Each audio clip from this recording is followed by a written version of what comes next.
There's a model in the book that's there to specifically help leaders rise, right, to kind leadership. So there's many applications of this model because it can be used for senior leadership teams, it can be used in retreats, it can be used for middle management discussions, it can be used for, team-based meetings, and it's there to really help people to actively apply and practice incorporating kindness into their daily leadership. So briefly, the RISE model, RISE, stands for different components of kind leadership. So the R, which we just mentioned, is around role modeling, right? So leaders set the tone, and how the leadership team acts is how people follow suit. So if, we get leaders to think about the example that they're setting, Ron Carucci puts it this way, right? If a video camera captured your leadership team in action for a full day, how would you feel about that video being used as training for the rest of the company, right? And I think I mentioned earlier about role modeling recovery, right? This goes down to role modeling whether you are prioritizing your own mental health and your own well-being, because that allows your people to do the same. The I is around intentional flexibility. And this is, you think about all of the recent changes to work design that we're seeing companies experiment with. It's less of a conversation around, should it be work from home or work from office, or should it be hybrid? It's more of a discussion around flexibility, right? It's acknowledging and appreciating, right, that each of your people are likely struggling with something different. And this will also likely change day to day. So the flexibility piece is really there as a guide for leaders to think about, what if it were me, right?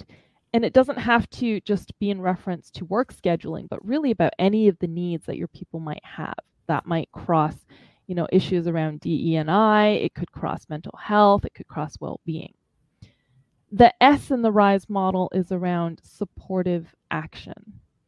And the action piece really ties into the fact that kindness is a verb, right? A kind leader has to take action. Otherwise, if your people aren't seeing it, it's not really a kindness.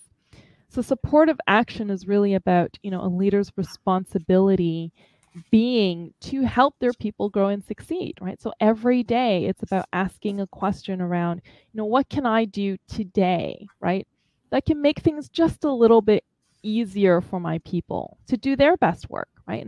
Or how can I remove one burden or one obstacle or one roadblock for my people? And when you think of it this way, the possibilities are really limitless, right? It could be a small action, or it could be, taking on a bigger fight at the systems level. And then the final component, the E of the RISE model, is about energize and equip. I love this idea about, around energy, and especially a leader's energy, which really brings a lot, it communicates a lot, it sets the tone.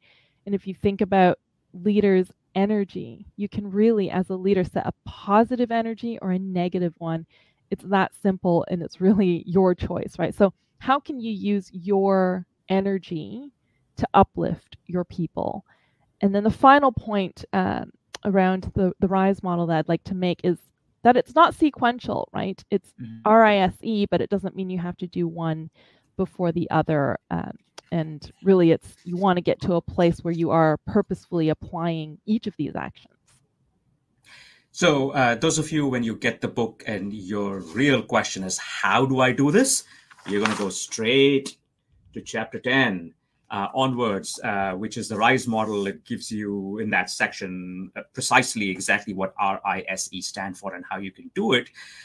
But I think there's also value in on starting on page 63, because that's where you talk about the return piece. And what I loved about this book was you're almost making the point, as you said, you call it a play on ROI, but it's really an ROI kind of a thing. And obviously, when you think about finance, how do we calculate ROI? We think about what are the deltas to revenues or benefits more generally. We think about what costs this thing is going to get you. And so if I start thinking about the return on kindness in those terms, what are the costs of being kind? And then what are the benefits? And I, maybe if you had to construct an equation about this, how would I go about thinking about that?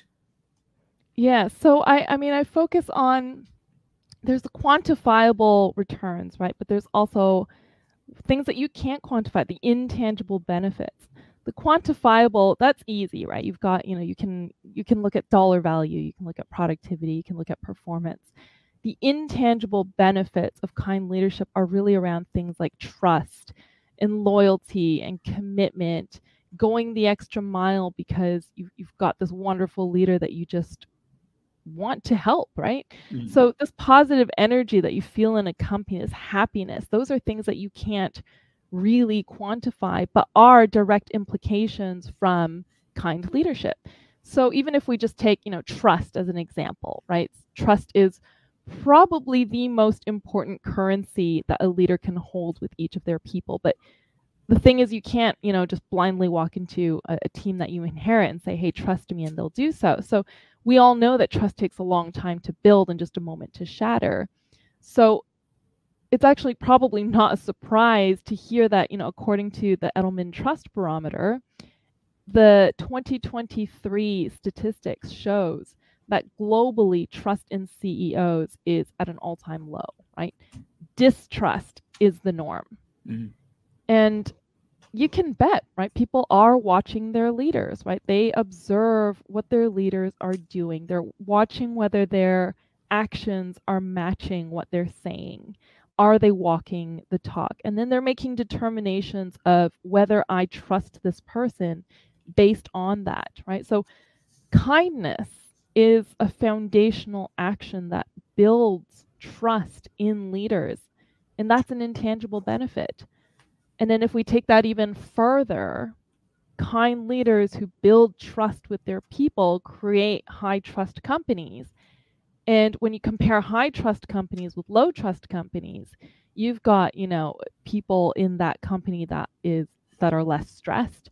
They have more energy, they are more engaged, they're more productive, and that's data backed.